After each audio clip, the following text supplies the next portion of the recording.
es que la producción se divide en 3 fases. Estas serían las fases de la producción. Todo empieza en la preproducción. Y la preproducción, recuérdense, lo más importante es que nace a partir de una idea, ¿sí? Cuando nosotros tenemos esa idea, es cuando podemos comenzar con todo este proceso, ¿sí? Creo que alguien quería participar. ¿No? Bueno, entonces, la idea básicamente es, por ejemplo, yo digo, bueno, yo quiero hacer un spot publicitario, quiero hacer un cortometraje, quiero hacer un videoclip sobre X o Y tema. Entonces, ahí es cuando viene la idea. Una vez que tenemos la idea, nosotros tenemos que hacer lo que se llama el delineamiento. El delineamiento es aterrizar esa idea en un párrafo que nosotros podamos definir y lo podamos entender. Esto lo pueden hacer en forma de prosa, por ejemplo, era así una vez, tal cosa, X, Y cosa, o se da cierto motivo. Entonces, ahí es donde uno da el delineamiento. Entonces, todo nace con la idea y a partir de esa idea nosotros ya empezamos a definir cuál va a ser el delineamiento. Una vez que tenemos el delineamiento, proseguimos a la siguiente etapa de la preproducción y es la etapa del guión.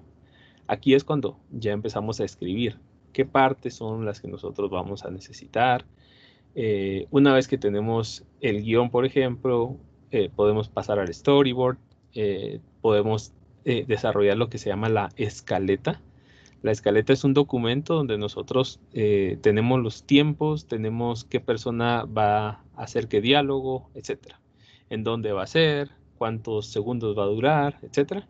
Todo eso lo hacemos en esta etapa de la preproducción. Entonces, empezamos con la idea, la pasamos a un delineamiento. El delineamiento a un guión, el guión a un storyboard. Si alguna de las palabras que están acá se les parece rara, no se preocupen, vamos a profundizar en cada una de ellas. Ahorita solo estamos dando así como que la foto general de qué es un proceso de producción. Bueno, tendríamos que hacer, ver con qué equipo técnico contamos, nuestro checklist de tanto personal como equipo técnico, las locaciones, si son interiores o exteriores, porque a partir de acá es que si nosotros tenemos una buena etapa de preproducción, cuando lleguemos al campo a recopilar todo el metraje, hacer la producción en sí, que es la siguiente fase que tenemos acá, ya todo va a ir ordenado. Y ya no vamos a estar haciendo, voy a hacer esta toma porque ahorita se me ocurrió. No, ya lo vamos a llevar ordenado. Y entonces ya van a decir, bueno, necesito este plano, necesito este otro plano, necesito esta escena, etcétera. ¿Estamos? Entonces, no se preocupen, todo esto lo vamos a ir viendo despacito. Hoy, como decía ahí el contenido del curso que les había enviado, nos indicaba que íbamos a ver el tema de cómo estructurar una historia. Entonces, a eso nos vamos a basar el día de hoy. Bueno, una vez que tenemos finalizada la etapa de la preproducción, pasamos a la producción en sí. Y acá dice recopilación del metraje, ¿sí? La recopilación del metraje es básicamente ir a grabar audio, video, fotos, lo que ustedes tengan, pero una vez que ya ha sido planificado, ¿sí? No es ir y hacer lo que salga, sino que es ir conscientemente de lo que tengo que ir a traer. ¿Estamos? Aquí pues interviene, por ejemplo, lo que es la dirección de fotografía, la composición. Vamos a profundizar en estos temas también. Entonces, ahorita solo la primera fase, ¿sí? Preproducción, producción. Y luego vamos a llegar al punto que se llama postproducción. En este punto es cuando ya entran a escena el editor de video, After Effects, efectos visuales, etalonaje, corrección de color, etcétera. Y esta, pues aquí es donde ya se entrega el producto final. Es donde venimos, armamos, quitamos, ponemos y hacemos todo lo demás. No sé si hay alguna duda respecto a esto.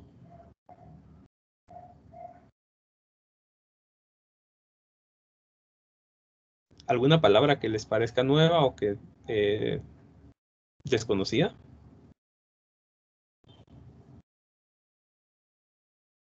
Las siglas VFX, disculpe. Son, VFX. ajá, son efectos visuales, visual effects. Por ejemplo, si uno va a haber una explosión, por ejemplo, entonces eso ya se encarga la persona de efectos visuales de hacerlo. Que uno tiene que algo va a cambiar de color o cualquier cosa, eso es con efectos visuales.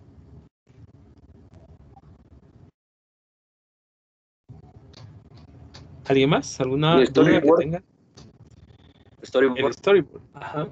El storyboard es contar un guión de forma gráfica. Ustedes han visto, por ejemplo, los cómics. ¿Sí los han visto? Bueno, el storyboard es como un cómic, donde nosotros vamos definiendo qué ángulos, qué planos son los que necesitamos para darle el sentido a toda la producción. Vamos a ver algunas reglas para crear un storyboard y bueno, ahí se van a dar cuenta. No ahorita, no en la segunda clase, quizás en la tercera clase lo vamos a hacer. ¿Estamos? ¿Alguna otra que les parezca nueva? Etalonaje, ¿saben qué es etalonaje?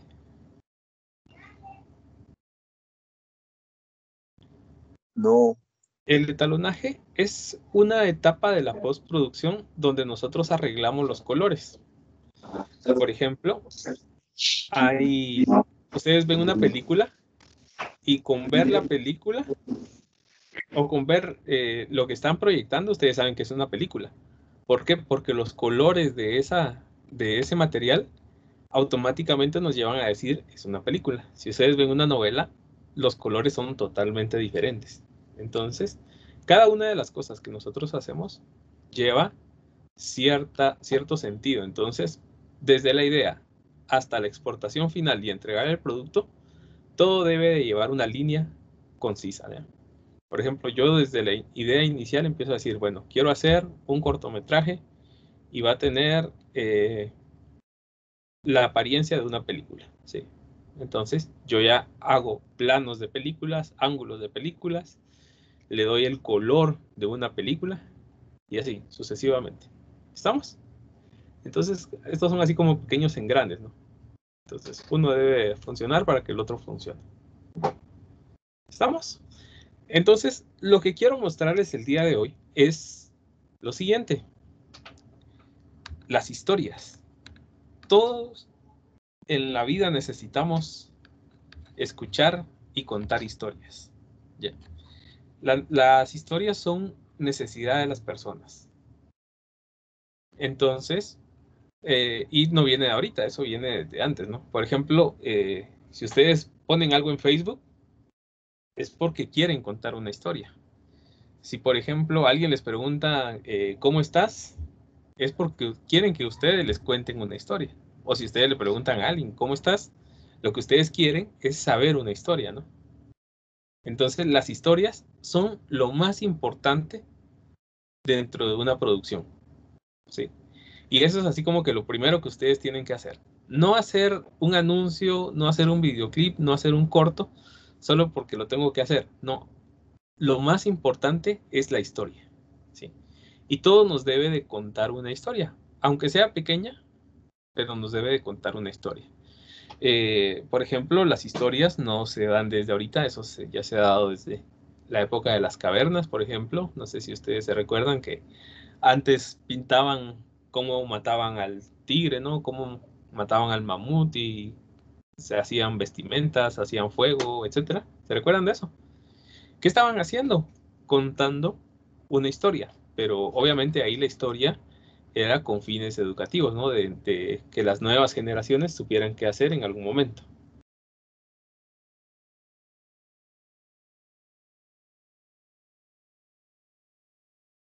Entonces, las historias, como les digo, pertenecen a la vida. Y todo lo que hacemos en este mundo es bonito si tiene historias.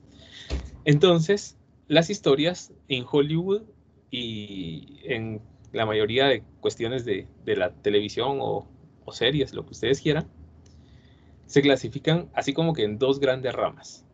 Tenemos las historias de entretenimiento Que por ejemplo aquí estaría comedia, ¿no? Betty la Fea, que más puede ser una película cómica, etcétera. ¿Por qué? Porque su fin es entretener. Pero tenemos el otro tipo de historias que yo les llamo las historias llegadoras, ¿no? Son aquel tipo de historias, aquel tipo de películas que uno las ve una vez y en algún momento lo hacen reflexionar a uno, lo hacen pensar acerca de la vida, acerca de ciertas actitudes que uno toma. Y este tipo de historias es aquellas que uno llega a recomendar. Mira, te recomiendo tal película porque vas a ver algo interesante, ¿no? Entonces, las historias se clasifican en estos dos tipos, ¿sí? ¿Cuáles podríamos decir? Una de entretenimiento y una así, de esas llegadoras. Cuéntenme, ¿cuáles ha gustado a ustedes?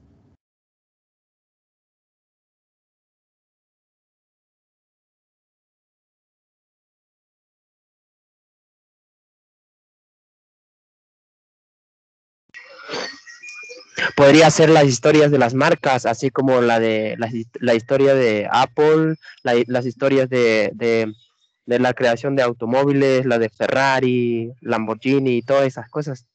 Creo que serían esas, las llegadoras, o me equivoco.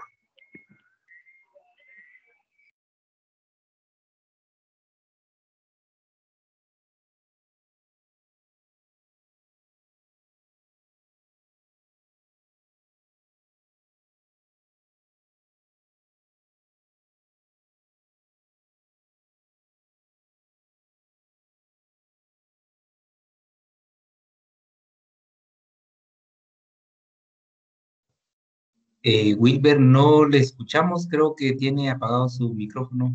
Voy, gracias, gracias. Sí, les decía, ¿cuál de las dos es buena? Bueno, no sé si hasta dónde me quedé. ¿Escucharon el feedback que le di al compañero? No, no lo Sí, escuchamos. solo cuando habló él de las historias de Apple y de vehículos como Ferrari, pero de ahí, si ya su Ah, intervención ya no la escuchamos. gracias. Les decía que en algún momento ese tipo de historias son, son las llegadoras, ¿no? Porque son las que me hacen cambiar algo dentro de mí. Y yo puedo decir, bueno, estoy haciendo las cosas mal, estoy quizás actuando de una forma equivocada, o lo que estoy haciendo no me puede llevar al éxito, etcétera. Entonces me hace reflexionar. Entonces llegó a mi sentido, o a mis sentidos, a mi alma, ¿no? Y entonces me hacen pensar de una manera diferente. Entonces, cabalmente, lo que el compañero decía, ¿verdad? Ese tipo de historias nos puede ayudar a cambiar cosas de nosotros, ¿sí? Y les decía, ¿cuáles son mejores? ¿Las de entretenimiento o las otras? Y la respuesta es las dos, porque las dos llevan objetivos diferentes, ¿sí? Un objetivo de las de entretenimiento, pues como su nombre lo dice, es solamente pasar el rato, ¿no? Entretener. En cambio, las otras conllevan un mensaje un poco más profundo. ¿Estamos? Entonces, cuando nosotros basamos nuestra historia en estas dos clasificaciones, es lo primero que deberíamos de hacer, ¿sí? Si va a ser una que tenga un contenido más profundo o va a ser una de entretenimiento. Bueno, y cuando nosotros tenemos las historias, nosotros podemos basar nuestras historias de acuerdo al personaje, ¿sí? Tenemos este tipo de personajes que se llaman Slice of Life y tenemos los personajes evolutivos. ¿Habían escuchado este término Slice of Life? No, No, ¿No? Bueno, les comento. No. ¿Qué es un personaje Slice of Life? Es aquel personaje que cuando ustedes ven un capítulo comete un error. Viene otro capítulo de la serie y comete el mismo error. Viene otro capítulo y él sigue con las mismas actitudes, ¿sí? O sea, ese personaje nunca evoluciona. Esos son el tipo de personajes que en algún momento son del tipo Slice of Life. Él está solo de paso por la vida. ¿A quiénes se les ocurre que podríamos mencionar acá? Tipos de personajes de Slice of Life.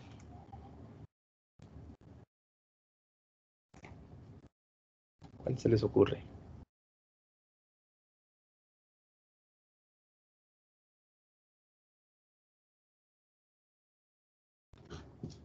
¿Han visto ustedes Los Simpson? ¿Han visto ustedes Sí, El Chavo del Ocho? Tommy Jerry.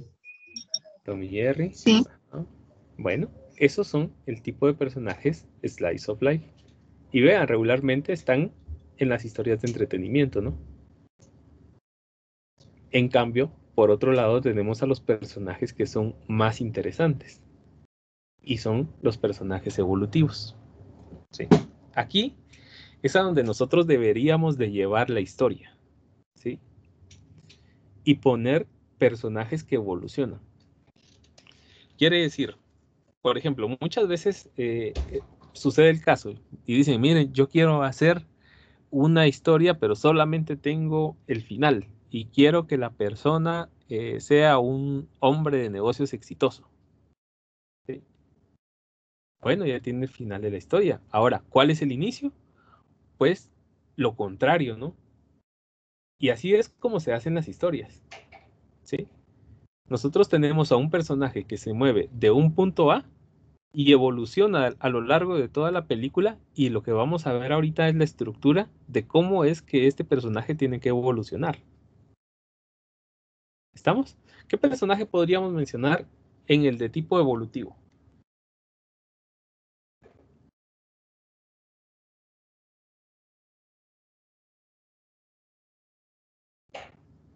¿Cuál se les ocurre?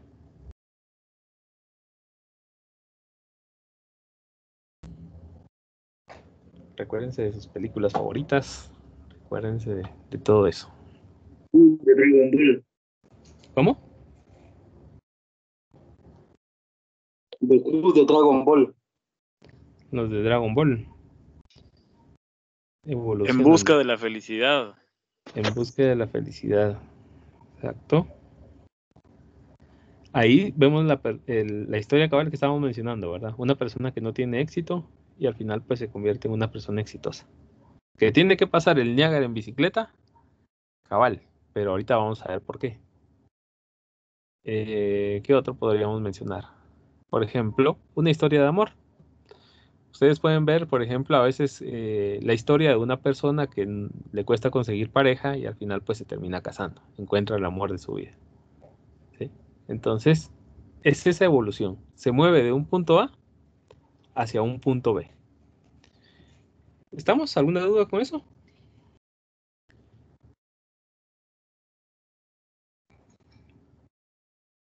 No. Bueno. Entonces, lo que vamos a ver hoy es cómo estructurar una historia, ¿sí? Vamos a dar las pautas para que ustedes sepan la estructura que se debe de llevar para que nuestro personaje evolucione de una correcta forma. Cabe mencionar que hay diferentes estructuras. Yo voy a mencionarles una. Esta estructura está en un libro que se llama Save the Cat. Lo escribió una persona que es un guionista hollywoodense. Ya murió. Pero esta persona llamó así a su libro Save the Cat, que quiere decir salva al gato, porque nos indica que lo primero que nosotros tenemos que hacer en una historia es crear empatía con el personaje, ¿sí? Entonces, ese personaje debe de desarrollar una acción positiva al inicio de la historia. No es una regla, pero él recomienda eso, ¿no? Para que entonces la persona se identifique. Nosotros siempre queremos estar del lado de los buenos, ¿verdad?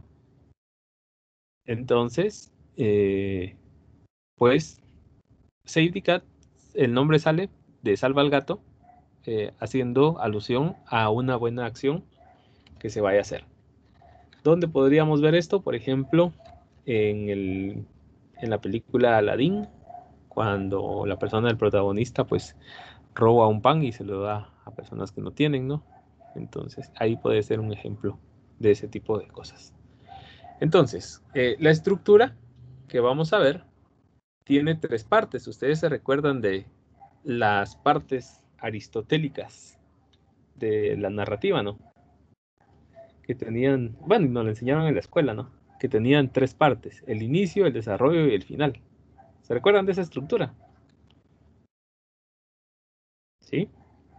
Sí, sí. Bueno, entonces la misma estructura sigue funcionando para acá. Pero tiene algunas cosas que nosotros debemos de hacer. Entonces, vean, y esto no es que se aplique solamente a una película, a un corto, esto lo pueden ustedes aplicar a un anuncio de 30 segundos, esto lo pueden aplicar a un videoclip, esto lo pueden aplicar a cualquier cosa. Recuerden, lo más importante es la historia. Entonces, ¿cómo comenzamos la parte del inicio? Vamos a hablar de algunas películas famosas. No sé si han visto la película que se llama El discurso del rey. ¿Alguien la ha visto? No. ¿No la han visto? No. ¿Todavía no? Bueno, ahí se las dejo de tarea y la miran. ¿Alguien ha visto o vieron El Guasón, la última que salió? Sí. Sí. Bueno, hablemos del Guasón. El Joker. Entonces, lo primero que nosotros debemos de hacer cuando estamos haciendo una historia es la presentación del personaje principal. Y tenemos que presentarlo en 3 fases. La primera, ¿qué hace? La segunda, ¿qué ama? Y la tercera, ¿qué odia? Si nosotros nos damos cuenta, al inicio del Guasón, ¿qué es lo que está pasando? ¿Qué vemos al inicio del Guasón?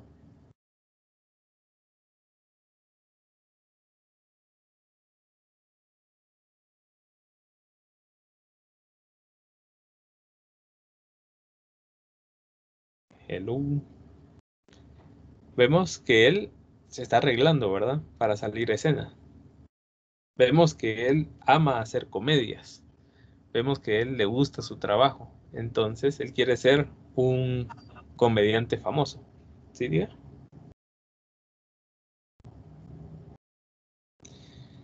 Bueno, entonces nos lo presentan. ¿Qué es? Él es un comediante. ¿Qué ama? Pues ama su trabajo, ama hacer comedias y todo. ¿Y qué es lo que él odia? Él de alguna forma odia el bullying, ¿no? Que hagan bullying, que se estén burlando, cosas por el estilo. Al personaje no le gusta que hagan eso, ¿no? Entonces, vamos a ver cómo es la evolución del personaje. Si se dan cuenta, ¿cuál es la evolución acá? Él empieza siendo una persona buena, pero a lo largo de la historia vamos viendo y se transforma hasta llegar a lo que es al final de la historia, ¿no? Y pues se convierte en el líder de los malos. Entonces, de esa forma es que se da la evolución. ¿Se dan cuenta? En ese caso, la evolución puede ser tanto para lo positivo como para lo negativo. ¿Estamos? Entonces, eso es lo primero que deberíamos de hacer. Presentar al personaje. ¿Qué ama y qué odia? ¿Qué hace? ¿Estamos? Una vez que nosotros lo hemos presentado, viene algo acá que es, yo siempre se los recalco cuando ustedes estén haciendo una historia, ¿sí? Cuando ustedes estén estructurando una historia. Y es esto, las buenas historias se hacen con premisas simples, pero con personajes complejos. Quiere decir, ustedes no van a hacer una historia que nadie vaya a entender, tratando de hacerla buena. Sin embargo, lo que nosotros debemos de hacer es una premisa simple, pero nuestro personaje principal debe de ser lo sumamente complejo como para ponernos a pensar y que podamos entender por qué él actúa como actúa, ¿no? Entonces, eso es lo más importante de una historia. Les cuento un poco de la historia del discurso del rey. El discurso del rey es una película que se da donde un príncipe está próximo a ser rey, tiene un problema del habla, ¿no? Él es tartamudo. Entonces, ¿qué es lo que sucede? El rey lo pone a dar un discurso y él se queda así, frisado, ¿no? Él no puede dar el discurso por el problema que tiene de ser tartamudo. Y estamos nosotros viendo 2 horas una película que es interesante. Estamos viendo 2 horas de una película, pero si lo llevamos a esto, la historia se trata de un tartamudo que deja de ser tartamudo. ¿Sí? Esa es toda la historia. Y por eso digo, es una premisa simple. Pero el personaje es bien complejo. Por ejemplo, ustedes van a ver ahí qué fue lo que pasó de niño, qué problemas tiene con sus hermanos, qué problemas tiene con el rey, etc. Entonces, el personaje debe ser lo sumamente complejo como para que nosotros podamos tener esa riqueza del personaje, pero la historia se mantenga en lo más sencillo posible. ¿Estamos? No sé si vamos bien hasta el momento, mis estimados. Sí, sí, muy bien. ¿Sí? Muy bien. Bueno. Entonces, de esa forma nosotros colocamos a nuestro personaje dentro de la historia. ¿Sí? ¿Qué hace? ¿Qué ama? ¿Qué odia? Y luego tomemos en cuenta esto. Premisa simple, personaje complejo. Muy bien, entonces, una vez que nosotros hemos definido al personaje principal, tendríamos que empezar a dar a conocer cuál es el problema o los problemas que en algún momento van a hacer que el personaje evolucione. ¿Sí? Y acá los problemas no se dan a conocer directamente y decir, bueno, este es el problema. No, vamos mostrándolo poco a poco. ¿Sí? ¿Cuáles son los problemas de esa persona? Entonces, muchas veces aquí se da el asunto, ¿verdad? Quizás lo que el personaje principal ve como problema no es realmente el problema principal. ¿Sí? Él tiene muchas más cosas atrás que lo hacen actuar de la forma que como él actúa. Y acá, cuando nosotros damos a conocer el problema, se da la parte que se llama las 6 cosas que arreglar. No es necesariamente que sean 6 cosas. Aquí fue más que todo por una rima, ¿no? Six y fix. Entonces, las 6 cosas que arreglar, lo que hacen es que van definiendo, van mostrando poco a poco cuáles son los verdaderos problemas que van a aquejar a un personaje. Entonces yo les pongo algo acá, dice, el personaje siempre va a querer algo, pero lo que él quiere no va a ser lo que él necesita hacer, ¿sí? Por ejemplo, alguien puede decir, mire, es que yo necesito $1.000.000 y pues yo creo que todos lo necesitamos, ¿no? Pero quizás lo que necesitamos es aprender primero a administrar el dinero, ¿no? Entonces, lo que yo quiero no necesariamente es lo que yo necesito. Entonces ustedes cuando estén escribiendo su historia tienen que darle al personaje lo que él necesita, no lo que él quiere. ¿Estamos? Puede ser, por ejemplo, llevémoslo a una historia romántica. Él quiere tener novia, ¿sí? Quiere tener una pareja. Pero quizá lo que necesita es primero arreglar su situación económica, es arreglar su situación psicológica, qué sé yo, cualquier otra cosa. Entonces, él va a querer algo, pero nosotros le vamos a dar lo que él necesita en lugar de lo que él quiere. Y aquí es cuando ya va tomando forma todo lo que es la historia del personaje. Entonces, una vez que hemos pasado todo esto, se empiezan a revelar las cosas que él necesita. Pero igual, lo vamos revelando poco a poco. No decimos, bueno, él necesita un psicólogo y el psicólogo le va a ayudar a superar su problema. No, el personaje solito tiene que evolucionar y darse cuenta, lo que yo necesito era esto, ¿no? Lo que yo necesitaba era esto, no era lo que yo quería, era lo que yo necesitaba primero, antes de tomar el punto, el éxito, ¿no? Y aquí viene una frase que se acuñó, que se llama la parte del Stacy's Death, ¿sí? La muerte de Stacy. ¿A qué se refiere esta parte de la historia dentro de la estructura? Recuérdense que lo que estamos viendo es la estructura, ¿no? Estamos viendo ahorita la primera fase, que es el inicio. El Stacy's Death. ¿Qué idea les da esta frase? La muerte de Stacy.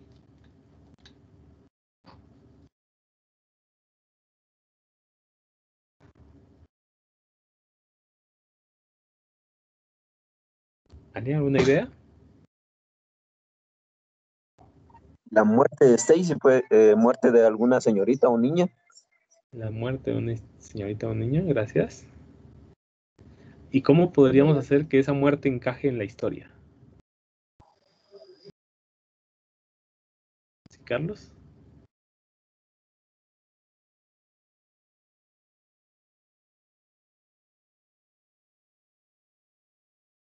Lo hacemos de la siguiente forma.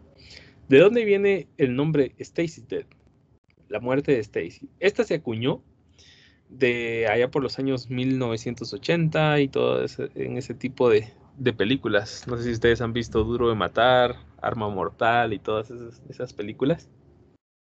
Pero era la clásica llamada, ¿no? Si tú no haces esto, ella morirá. Si tú no me consigues el dinero, ella morirá. O cosas por el estilo. Entonces, ¿qué es el Stacy's Death? Bueno, se acuñó de ahí de donde les digo. ¿Pero qué es? Es el punto de la historia donde el personaje debe de decir sí. Si él dice no, ahí se nos acaba la historia. ¿Sí?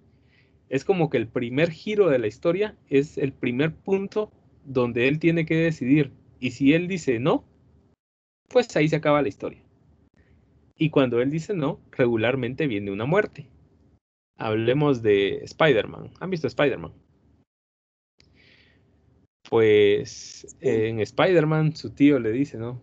Un gran poder conlleva una gran responsabilidad y toda la cuestión, y él debe hacer el bien. ¿Y qué es lo que hace Peter? Se va a las luchas y trata de hacer dinero con su nuevo talento, ¿no? Entonces él estaba diciendo no al Stacy Dead, ¿sí? No quiero ser el superhéroe, no quiero ser responsable, quiero sacar dinero. ¿Y qué fue lo que pasó? Pues se murió el tío Ben, ¿no?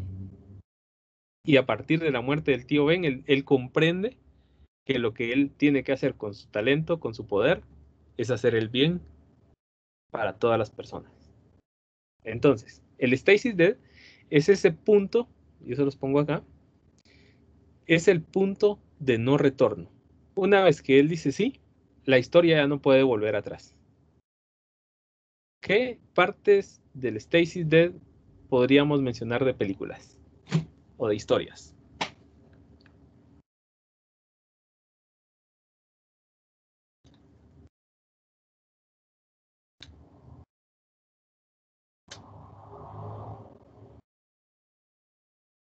¿Cuál es el Stacy's Dead en el Guasón?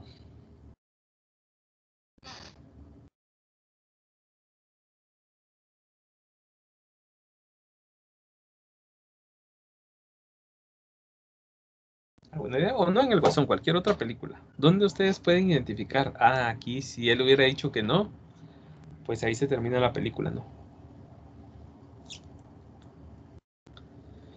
Hablemos de Gladiador, ¿la han visto?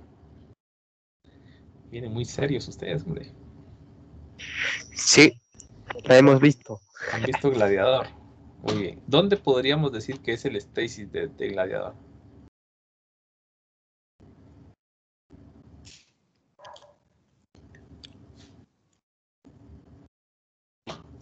Podría ser ahí cuando el hijo del rey Ajá. le dijo al personaje de Gladiador que él automáticamente pasaba a ser siervo de él, ¿verdad? Pero el otro se rebeló. Y ahí es donde pienso yo, ¿verdad? Porque si él hubiera dicho que sí, prácticamente ahí termina la historia, ¿verdad? Ahí termina, ahora hubiera Pero sido un como soldado más. él se volvió rebelde, ¿verdad? Entonces ahí es donde continuó la trama de la historia. Ajá, exacto. Y si se dan cuenta, ¿qué fue cuando él dijo no al Stacy Dead? Se tronaron a su familia, ¿no? ¿Sí? Entonces, es ese punto de no retorno. Hay Y, hay una ajá, serie que se llama Suits, que una firma de abogados contrata a alguien que no es abogado, que es un fraude.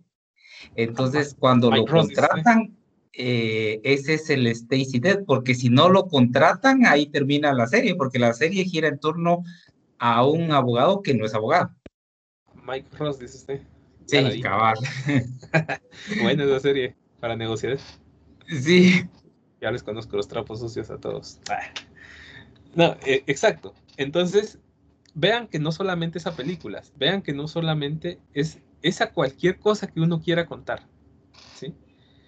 Si, por ejemplo, en el caso que está poniendo el compañero, Harvey no lo hubiera contratado, pues cada quien hace su vida por su lado y fin de la historia, ¿no? Pero a partir del Stacy, de donde él lo contrató, la historia pudo seguir y ya no había vuelta atrás. Y ahí salieron 9 temporadas, no sé cuántas salieron. ¿Sí? Entonces, podemos identificar este punto dentro de las historias. Vemos ahora las historias con otro sentido y ya no es que las cosas pasen al azar, sino que realmente llevan una estructura, ¿no? Nos están contando algo. ¿Vamos bien hasta acá? Bueno, ¿dónde detectamos que podría ser el stasis de el Guasón, del Joker?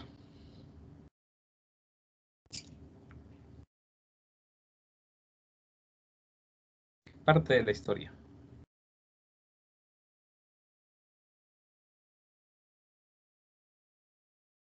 Yo veo el stasis donde él mata a las personas en el tren, ¿no? Una vez él mata a las personas, ya no hay vuelta atrás. ¿Sí? Él empieza su evolución a ser malo, ¿no? Entonces, ahí es el punto de la historia donde él ya no puede regresar, ya no puede dar marcha atrás y la historia automáticamente aquí llega al final de la primera escena, ¿ya? De la primera parte de la historia. Entonces, esto alrededor, en una película, ustedes lo van a ver alrededor de los 20, 25 minutos y llegan a esta parte, ¿sí? Más o menos. No es una regla. En un corto, por ejemplo, a veces en 1 o 2 minutos tenemos que llegar al Stacy y poder seguir. ¿Ya? ¿Alguna pregunta, mis estimados? ¿O algún aporte que quieran hacer? ¿Alguna película que nos quieran refrescar?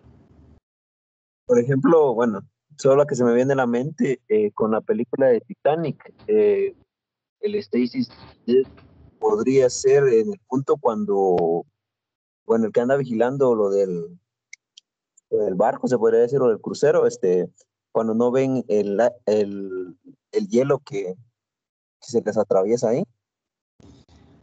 No. En No. el Stacy Dead, en el Titanic sería la parte de la apuesta, ¿no?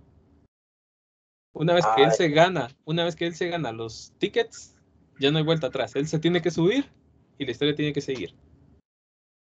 ya, Eso que usted menciona, eso iría en otra parte que vamos a ver dentro del desarrollo. Puede ser también si no alcanzan el barco, ¿verdad? Si no alcanzan llegar. Cuando él, por poco lo pierde. Vale. Sí, sí. Ajá. Sí, toda esa parte es el Stacy, ¿ya? Donde él gana y pues tiene que subirse al barco, obviamente. ¿Sí? No es la parte del carro, ustedes. Esa es otra. Bien que la vieron, ¿verdad? Bueno, entonces vamos a continuar. Entonces, aquí terminamos la primera parte de cómo narrar una historia utilizando esta estructura aristotélica, ¿no? Inicio, desarrollo, fin. Por ejemplo, hay otras estructuras, hay una que se llama la de los 7 puntos, y entonces ahí empezamos a contar la historia al revés.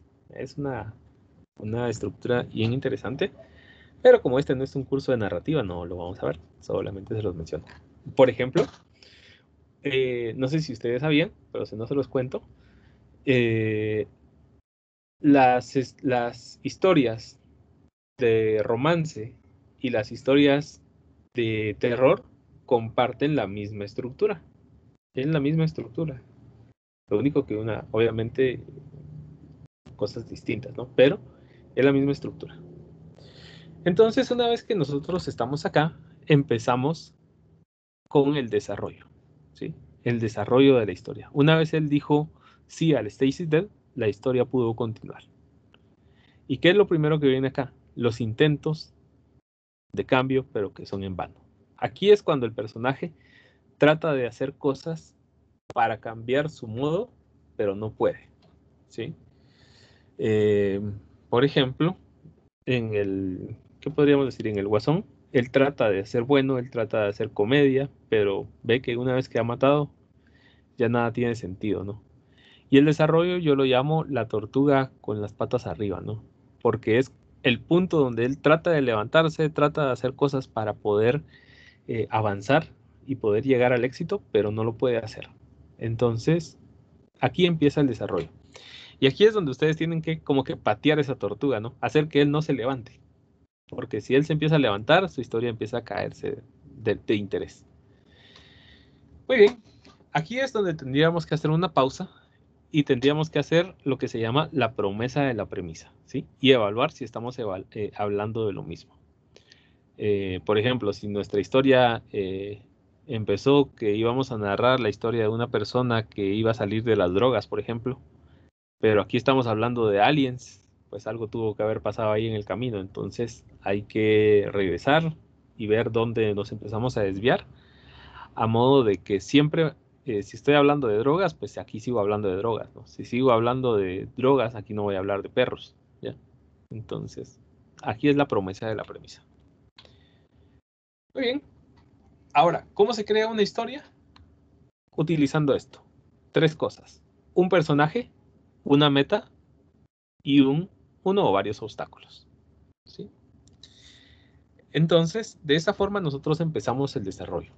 Empezamos a mostrar cuál es la meta, a dónde él quiere llegar, pero empezamos a mostrar los obstáculos que tiene para poder hacerlo, ¿sí? Que no va a ser una carrera de 2, 3 pasos, sino que él tiene que cambiar, él tiene que ir evolucionando, él tiene que ir comprendiendo las cosas. Y en esta parte es donde lo empieza a hacer. Y aquí es donde empiezan las historias B, ¿sí? Las historias B son ese tipo de historias que en algún momento nos permiten a nosotros refrescar la imagen del personaje principal. Quiere decir que no durante toda la película vamos a estar hablando siempre de lo mismo, siempre del mismo personaje, porque eso ya sería monótono y sería aburrido. Entonces aquí es donde salen las historias B. Y como ustedes leen ahí dice, contribuyen a complicar la vida del protagonista, ¿sí? Las historias B, por ejemplo, ¿qué historia B podríamos mencionar en El Guasón? ¿Qué historia B podríamos mencionar en Gladiador?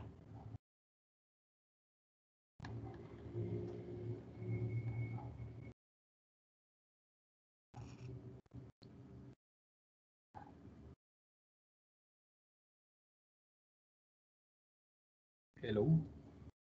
La historia B, tal vez en Gladiador, es, digamos, todo el periodo que el emperador, me olvidó el nombre del emperador, se desarrolla, digamos, El César. toda la trama, porque el A sería el del gladiador y todas las peleas que tiene, pero el B es toda la administración del Imperio Romano. Ajá. También pues nos dejan como que ver que hubo algo entre Máximo y la princesa, ¿verdad? Y entonces empieza la historia del sobrino, empieza la historia de los personajes estos que son como el Congreso, ¿no? Así, del Senado. El Senado. Ajá. No, todavía no es Senado, gracias. Entonces, empiezan todas estas historias que empiezan como a buscar o a desviarnos un poquito, a decir, no solamente es el gladiador, no solamente es Máximo la historia, también están las historias B. Y si se dan cuenta, las historias B pues vienen a complicar la vida del protagonista, ¿no? Porque pues de alguna forma el César sabe que siempre ha amado a Máximo, su hermana, y él está celoso, ¿no? Porque él hasta una parte pues se ve que él le gusta a su hermana ya con un propósito sexual y cosas por el estilo. Entonces todas estas historias B sirven para complicar la vida del protagonista. En el caso del Guasón, por ejemplo, vemos que aparece Batman, pero si se da cuenta, Batman no es el centro de esta película. Batman solo aparece aparece el papá de Batman, que supuestamente iba a ser su papá también. Aparecen los policías, aparece su mamá, aparece su jefe, aparece el cuatillo este del comediante. Entonces, las historias B vienen a fortalecer toda la historia, ¿no? Y a decirnos, no solamente es de este personaje tiene otras cosas, otras facetas, hay otras personas que están involucradas dentro de la historia. ¿Estamos? Las historias B deben de, por lo menos, cumplir una o varias de estas cosas, ¿sí? Deben de dar soporte al viaje, que era lo que estábamos hablando. Deben de contribuir, deben de enseñar y deben de llevarnos a reflexionar. No necesariamente tienen que hacer todas, pueden hacer una o dos de todas estas. ¿Estamos? ¿Alguna película donde nos quieran mencionar las historias B?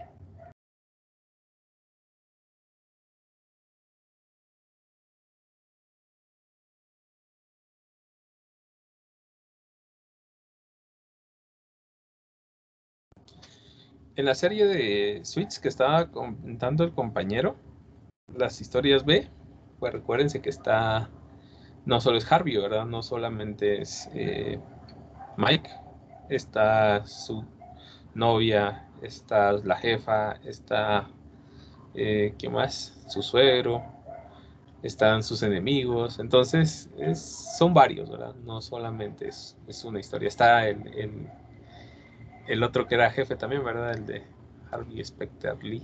Luis Litt. Luis Litt. Ajá. Entonces, pues hay varios, ¿verdad? Entonces, en algún momento nos muestran y vean cómo encaja la historia ahí. Por ejemplo, la novia de Luis Litt fue la que publica y por ella se descubre que el otro era un fraude, ¿no? Ya les estoy spoileando a los que no lo han visto, pero bueno. Entonces, ven cómo esa historia B contribuye a complicar la vida de los protagonistas. ¿Sí? Entonces, si ella no hubiera aparecido, pues nunca se hubiera sabido que el otro era un fraude, ¿verdad? Era una historia B. ¿Estamos? ¿Qué otra se les ocurre?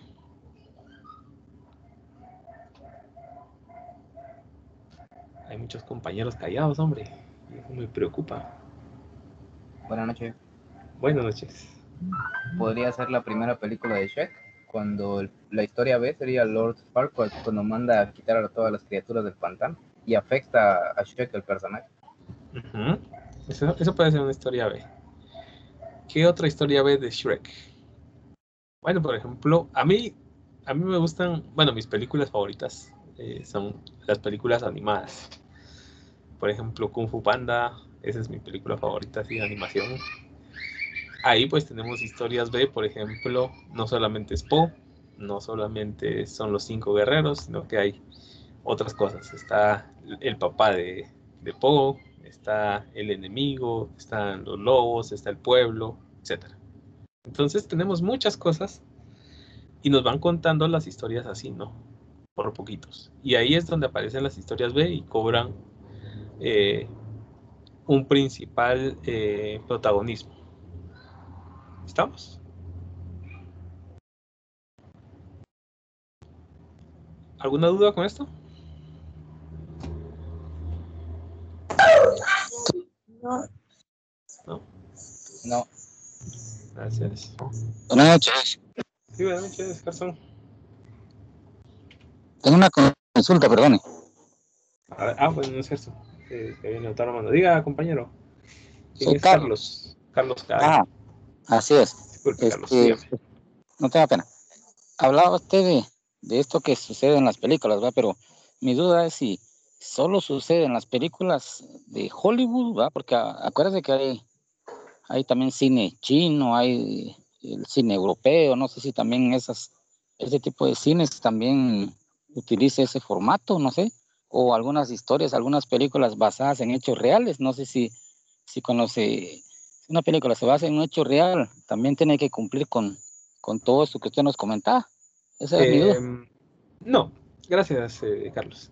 Vea, esto que estoy mostrando es solamente una estructura. No es obligatorio, Y no todas utilizan esta. Como les decía, hay alrededor de 7 diferentes tipos de estructura y narrativa. Entonces, uno puede utilizar algunas otras. La que más se adapte a lo que uno quiera contar, pues esa va a ser la mejor. Ahora, con respecto a lo que es lo chino, dice usted, interesante, y vaya que puso el ejemplo, se me había olvidado comentarles. ¿Cuál es la estructura que siguen, por ejemplo, los animes chinos o las historias chinas? Ahí, pues, por cuestiones culturales, todo esto no pasa. Pero, ¿cuál es así como que una estructura rápida? Empieza el inicio de la historia, empieza el problema, luego pasa algo que no tiene nada que ver con la historia, y luego viene la resolución de la historia. Y esa es la estructura que utiliza la mayoría de anime chino y de cosas chinas. Es por cultura de ellos, es una estructura bien rara la que ellos utilizan. ¿Sí? Entonces, ahí pues quizás en alguna otra ocasión les muestro yo cómo es que está estructurado, pero viene algo así. Presentación, problema, pasa algo que no tiene nada que ver con la historia y luego se resuelve el problema. ¿Sí? Por ejemplo, se me ocurre, ¿verdad? Decir, bueno, los asesinatos en la calle Chinatown, y viene y se descubre al asesino. Y en eso nos cuentan que los carros más veloces son los de Japón. Y luego vemos y el resultado, y es que ya se resolvió el problema mediante algo que no tiene nada que ver con la historia. Y es mera complicada de entender. Obviamente hay diferentes también, pero por cuestiones culturales, así, la mayoría así son. ¿Estamos? Gracias ahí por la pregunta y pues nos sirve para poder hacer ese tipo de cosas y la diferenciación, ¿verdad? Las historias europeas también tienen una estructura así bien rara que a veces no definen la historia como tal, no la llegan a cerrar, aunque ahora pues ya han estado más influenciadas por todo lo que es lo americano, entonces ya como que ya tiene un poco más de estructura a lo que nosotros estamos acostumbrados a ver. Pero si uno ve películas antiguas, francesas, por ejemplo, muchas veces uno no le entiende de qué están hablando y muestran muchas cosas, muchos problemas y al final no se resuelve ninguno y nos quedamos más perdidos de cuando empezamos. No sé si les ha pasado. O solo a mí.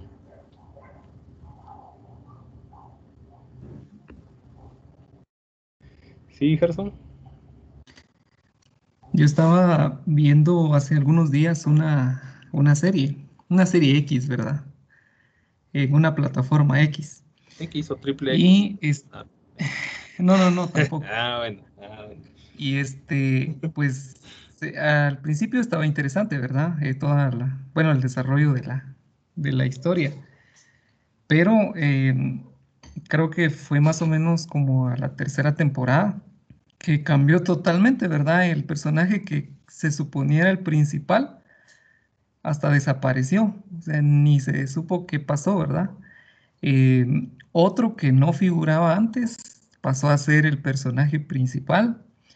Al final volvió a aparecer el personaje desaparecido. Y en fin, ¿verdad? Se perdió totalmente. Entonces es como dice usted, al final no se entendía, ¿verdad? ¿Qué pasó? Muchos personajes desaparecieron y no se supo, no se explicó qué pasó con ellos, ¿verdad? Entonces va todo esto que es diferente, ¿verdad? Era una serie española, pero no se apegaba en nada a esto que estamos viendo. Sí, pues. Sí, como les digo, hay unas europeas así como que uno se queda y aquí qué pasó. Y se queda más perdido que cuando empieza la cosa. Pero sí, muchas veces es cuestión cultural la que influye en ese tipo de situaciones. ¿Sí?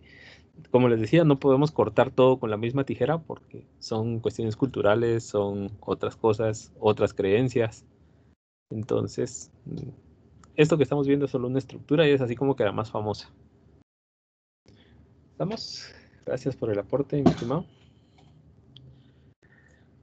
Muy bien. Y entonces, durante el desarrollo es donde nosotros debemos de llevar al personaje a enfrentar sus problemas, ¿sí? Aquí él ya no se puede hacer el quite y decir lo que yo quiero. No, aquí es, ya identificó el problema y es donde tiene que enfrentarlo, ¿sí? De ley, para que él pueda evolucionar. Y entonces es cuando pasa esto, miren, y yo les pongo esto, por eso pasa esto. Y entonces él empieza a conocer cuál es el verdadero problema. Hablemos del Guasón. ¿Cuál es el verdadero problema del Guasón? Del Joker.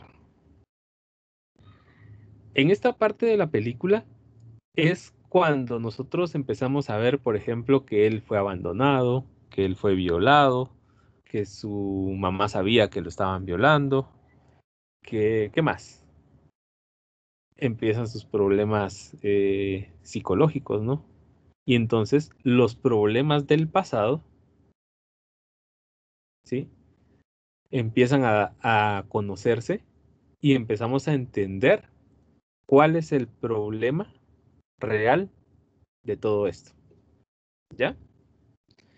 Y entonces yo no sé si ustedes escucharon, eso estuvo muy de moda hace, cuando se estrenó esa película, es que decía, es que él no era malo, la sociedad fue la que lo volvió así. ¿Escucharon ustedes ese tipo de comentarios?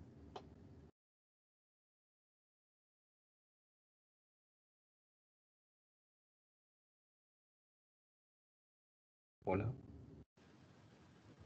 Sí, Sí, ¿verdad? ¿Y por qué creen que se da eso? ¿En qué parte se da eso dentro de una historia? Se da en la parte cuando nosotros llegamos al midpoint, ¿sí? Llegamos al clímax de la historia, ¿sí?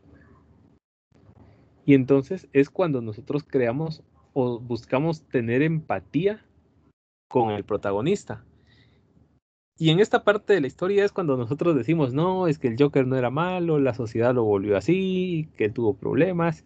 Entonces, no, si se dan cuenta, automáticamente nos estamos poniendo del lado de él, ¿sí?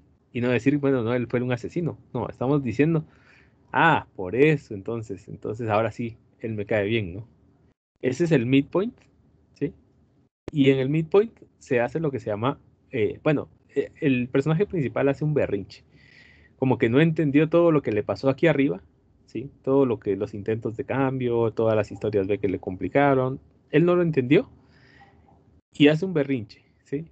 Y es donde la historia A y la historia B empiezan a chocar, ¿sí? Por ejemplo, en el Joker, ¿cuáles son las historias B? Pues su mamá, ¿no? ¿Sí? Su mamá que en algún momento él sabía que, bueno, él se enteró que no era su mamá, que estuvo loca y que ella sabía que lo violaban. Y entonces, ¿qué es lo que hace? Va a matar a su mamá, ¿no? Y ahí es el punto, el clímax, donde él ya decide definitivamente ser malo, ¿sí? Y entonces viene esto, los viejos problemas traen nuevos, ¿sí? Él se entera pues que su papá no es su papá y muchas cosas más, ¿sí?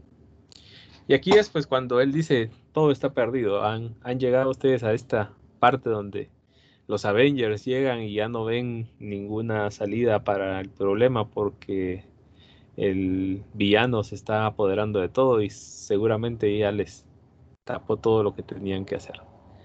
Y entonces aquí es donde entendemos qué es lo que realmente se necesita. Aquí él quería algo, pero en este punto él ya entendió que lo que necesita no es lo que él quería, ¿sí? Él necesita cambiar. Y aquí empieza el camino al éxito, ¿sí? Viene la prueba y el personaje empieza a dudar, ¿sí? El personaje siente la duda de que quizá todo lo que pasó no era lo que tendría que pasar y empieza a dudar y con esa duda empieza el acto final. El acto final de una historia lo empezamos nosotros a definir con la tormenta, ¿no? Esta parte pues la podemos definir claramente en la parte en la que los Avengers pues ya ven el problema en sí y ya no tienen solución. Ellos ven que ya Thanos está conformando a todo su equipo y etcétera, ¿sí? ¿Qué es lo que hacen? Empiezan a reunir al equipo. Empiezan a reunir al equipo, empiezan a hacer la estrategia, empiezan a generar el plan. Y una vez que han generado el plan, pues pasan a la acción y llegan al éxito. Y colorín colorado, la estructura se ha acabado.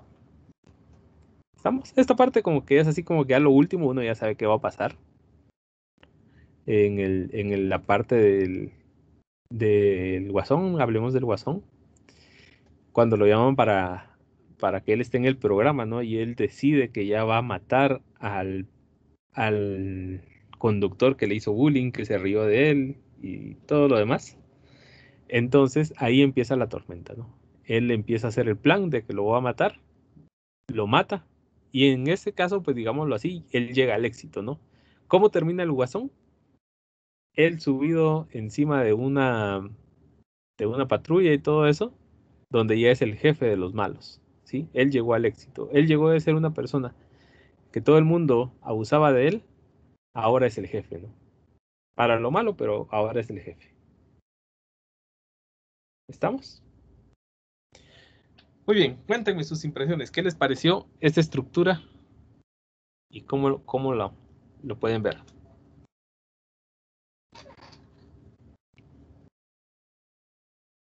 Sí, Romeo.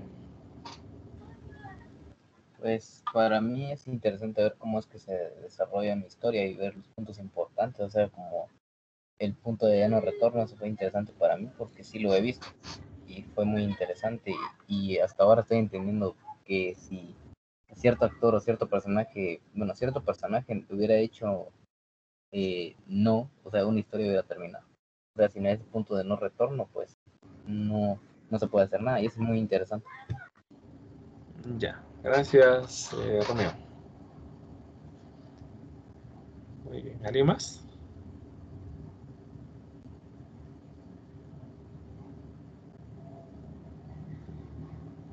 En Stacy Dead. Vean, yo les... sí, Gerson. Gracias. Solo, bueno, primero me parece bastante interesante, ¿verdad? Ahora, cada vez que veamos una película, seguramente vamos a verla diferente, ¿verdad? Tener presentes todos estos elementos que hace algunos momentos no, bueno, al menos yo no los conocía, ¿verdad? Así a detalle, entonces me parece bastante interesante. Pero la pregunta en sí es, esta presentación, por ejemplo, ¿nos la van a compartir? Sí, puedo compartir.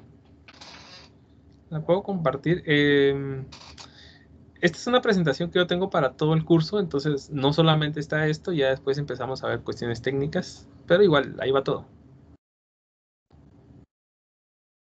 No hay ningún problema, se los puedo compartir. ¿Estamos? ¿Alguien más quiere opinar, compartir algo?